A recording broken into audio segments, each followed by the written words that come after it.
I live in England. My soon-to-be ex-wife and I, about 26, have a 5-year-old son and 10-month-old girl. I work as one of the managers at an IT company, while she works as a receptionist at a hospital. She hasn't been working much due to pregnancy and maternity leave. I am quite an outgoing person, whereas she is quite introverted and only really enjoys spending time with close family members. Her family plus me and the children, and friends she's known since childhood. After she gave birth to our last child, she gained a little weight but hasn't been depressed, distant, or anything like that. I have supported her every step of the way, making sure that things are as comfortable for her as possible, even reassuring her that she is still the most beautiful woman in my eyes, and she is very good looking too, despite the changing body. On Saturday, July 1st, 2023, an ex-employee from my place of work, age 23, came to my house thinking I would be around because he knows I don't work on Saturdays. The employee knew where I live because my house was on his way home, and we previously had a meeting at my house when my wife wasn't around. He wanted to drop off an important document that I had left at his house the previous day when we were discussing work-related matters. My wife opened the door and didn't know who he was, so he explained that he worked for me. She allowed him inside and offered him tea while he waited for me. I was at my parents' house 5 kilometers away. This is what happened, as best as I can remember him saying over the phone 2 days ago. Here's how our conversation went. Ex-employee: do you know about me and your wife? Me: what do you mean? Explain. Ex-employee: remember that day last month when you weren't home and I came to drop off documents? I'm sorry because I should have called you beforehand. Me: yes, so what? Ex-employee: after your wife invited me and offered to make tea, we began to talk and quickly bonded over literature. She was very friendly, and I know what I'm about to tell you was very wrong of me to do, but we started having sex on your couch. Your son came into the living room at that moment and asked who I was. She told him not to worry and that he should go watch TV. We went upstairs and, finished up. Me: are you joking? Because if you're trying to cause trouble, don't. Ex-employee: no, it is not a lie. I just thought I would tell you because that little boy saw his mother with someone else. And years down the line, if you ever did find out, I wouldn't want you to think that I scared a little boy without caring. Remember that your wife is the married one, not me. I didn't force her. Me: I don't believe you at all. Ex-employee: that's why I resigned on July 7th because I didn't know whether you knew or not, and I would rather resign than have a stain on my records. Me: I would ask her, and if true, I would deal with you appropriately. Ex-employee: okay, but like I said, I didn't force her, nor did I do anything illegal. You won't hear from me again. I was livid with anger and hurt at the same time. This is an ex-employee who only started working for me in May, and I am certain she never ever knew he existed up until that day. When I went home, I immediately confronted my wife, and she denied it at first, but then owned up to what happened after she realized the severity of the situation, including the employee quitting. She said she was very sorry and didn't know what came over her. I then said, apparently our son saw you. She refuted his claim that she had sex with him the first day she met him. And I confronted her on how shocked I was that she had sex with him within an hour of meeting him. She claimed that she didn't have sex with him the first time, but he came back later when I wasn't home, which was when they had sex. Still, it doesn't reduce the severity of her cheating. It is still unbelievable how my 5-year-old walked in her cheating only to send him away, then go upstairs and continue to sleep with the guy. It came as a shock to me that a wife that I had always held in the highest esteem now exposed herself as having no morals or integrity. I never saw any sign that she could betray me like this. I am deeply concerned about my son. Some years from now, when we are separated, our son will remember what happened and may develop trust issues. I am even more sad that he unfortunately experienced something like that. Although I was upset at the ex-employee, I am glad that he came forward and told me this, or else I never would have known. My soon-to-be ex is very quiet and would have taken it to the grave had I not been informed. We have always done everything together, had a great marriage, no fallout. She is the type to never complain and just keep quiet. We have always maintained a good level of intimacy. I cannot fathom why she would go and cheat like this. It is confusing. Concerning the paper the employee came to drop off, she handed them to me when I came back later that day. No, the two did not know each other. I know that for a fact. This ex-employee was quite outgoing. That is all I could think of. That is why it might have happened. I was angry at the time and just so red.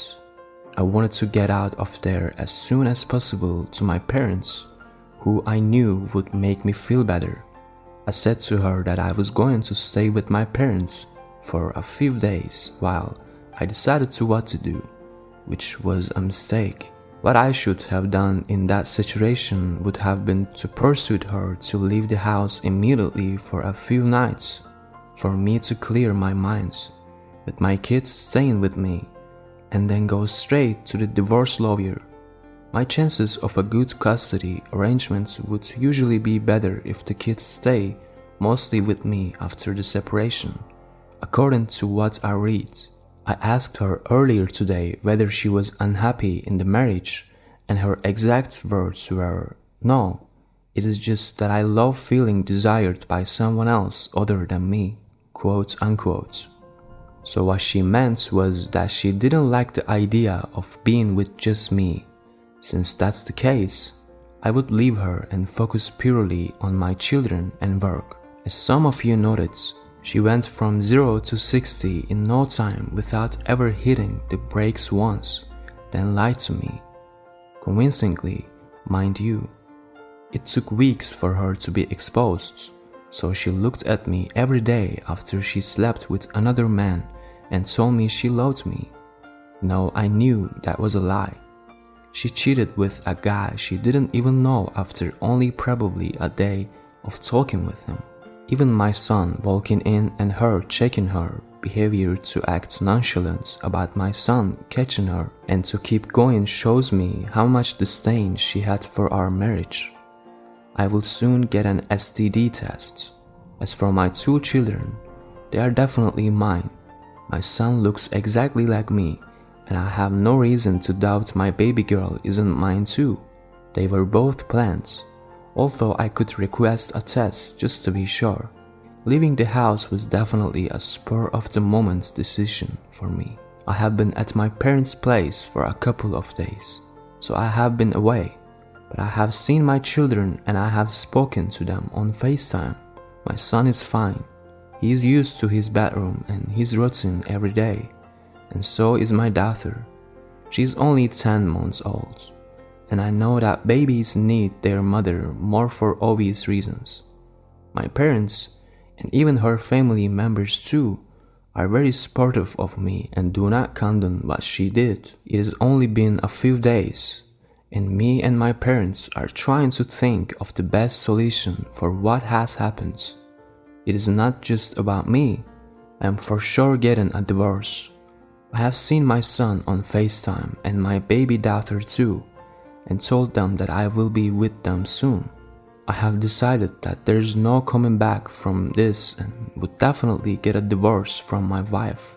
But the only issue is custody and finance. I don't want to be like the many men who get divorced due to the fall of their wives. only to lose the house and only see the kids on the weekends. The ex-employee is not my friend, just a standard employee like anyone else. He was only at my house to discuss work matters.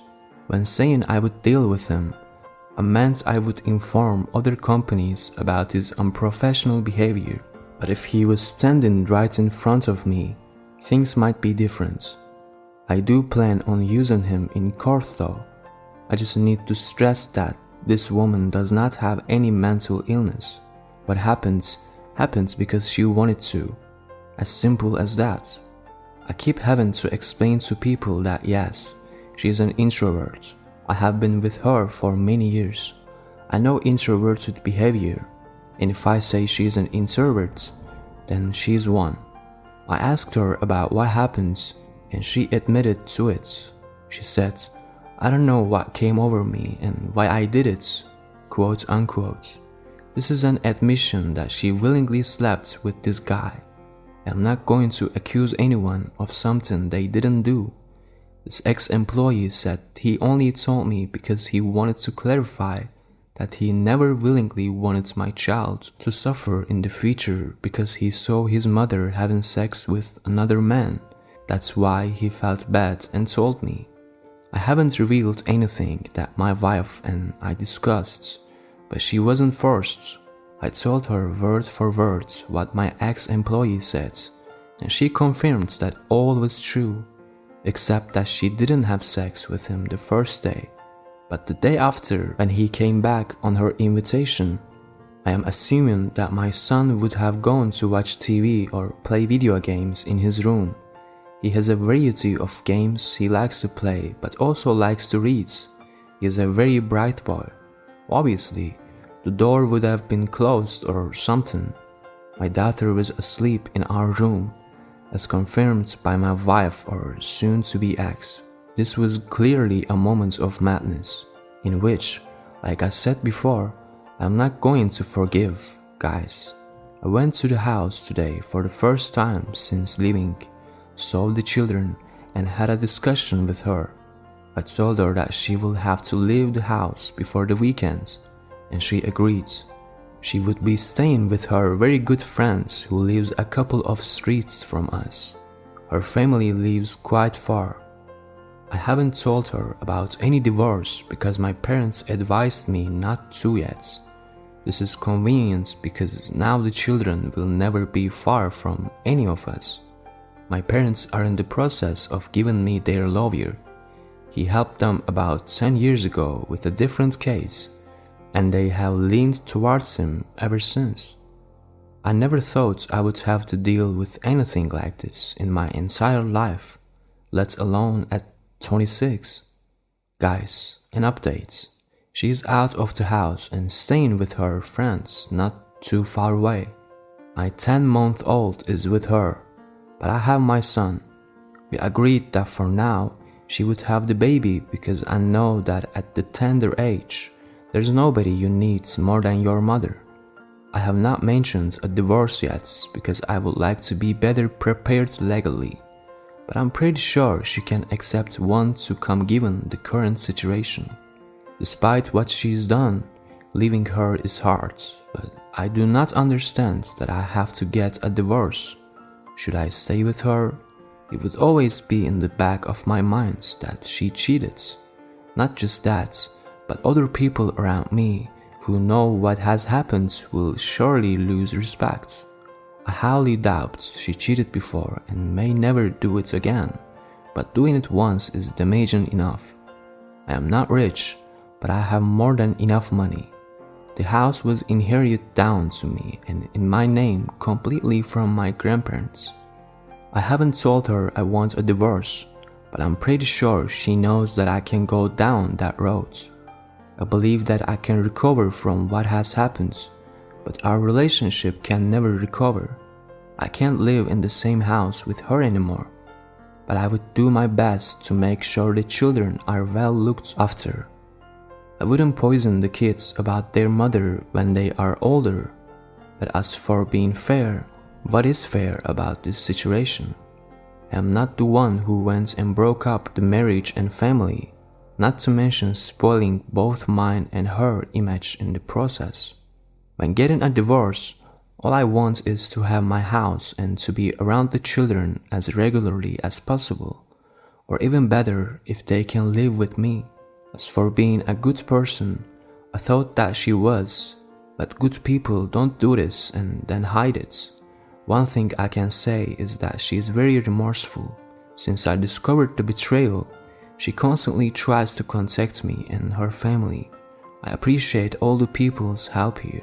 I would try to collect evidence, which I will use in court. Can't stand the thoughts of contacting this man again, but I might have to. I have a feeling there's more to this that I'm being told by both of them, but it doesn't matter because they have already admitted to a one-night stand, so that is enough for me to decide the future divorce. I have never had a bad word to say about her until recently. I went to see the lawyer my parents have recommended, and they told me to get an STD test and a DNA test for my children as well, even though I thought they were mine.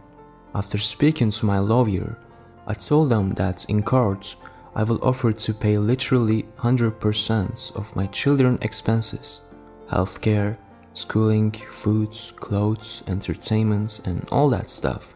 That way, I wouldn't have to pay her a penny.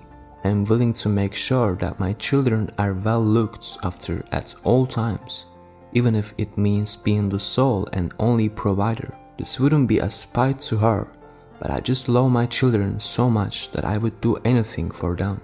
The lawyers drafted a divorce agreement and served her at her friend's house. She came back home that evening after being served, telling me that she was sorry and I was overreacting.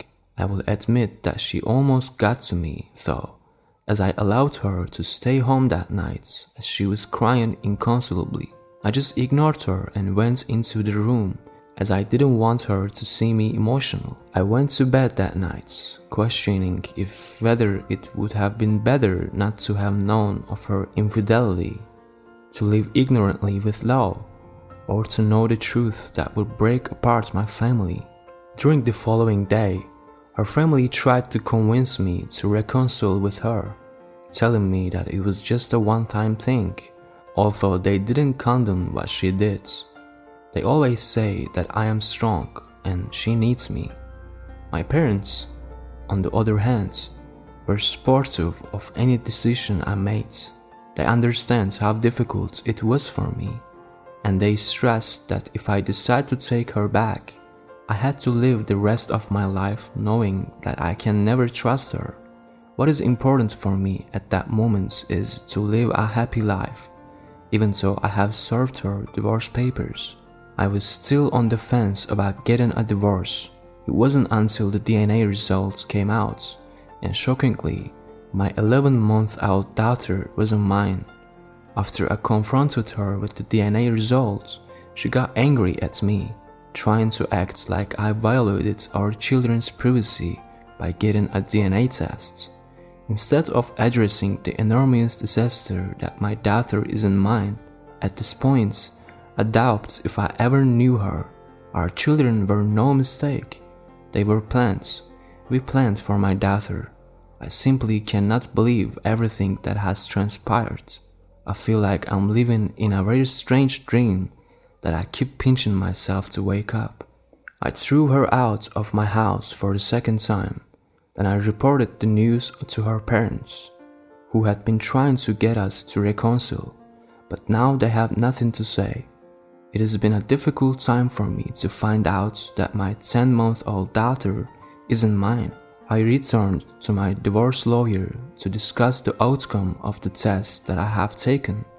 After seeing the results, they advised me to undergo another DNA test for further confirmation. The second test strongly supported the findings of the initial one, making it very likely to be accurate. Despite discovering that my daughter is not biologically related to me, I decided to stick with the divorce agreements that had already been put forward. This means that I will continue to provide financial support for my 2 children, including my daughter. even though I now know she is not biologically my child. This decision reflects my willingness to care for her despite the biological difference. During the discussion with my lawyer, I informed him not to alter my plans. However, he advised me that I should continue helping my daughter as a volunteer, but he suggested that we shouldn't mention this assistance in the official divorce documents. The reason for this is that we intend to use the DNA test results as evidence during the court proceedings. To accommodate this strategy, my lawyer had to create a fresh set of divorce papers and then formally serve them to my soon-to-be ex-wife. Once again, my parents were really upset when they found out that my daughter wasn't biologically mine.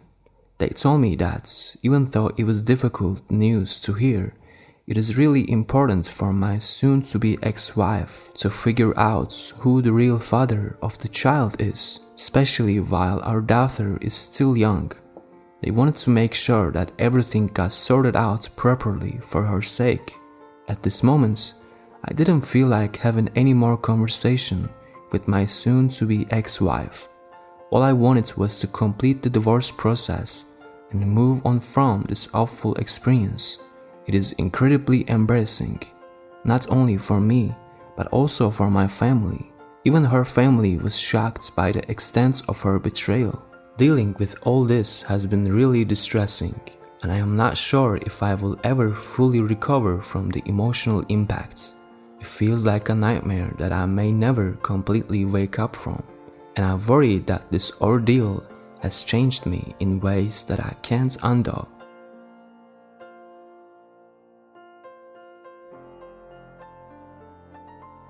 Thank you for joining us today on Deep Stories. Be sure to like and subscribe and hit that notification bell so you don't miss out on our next video.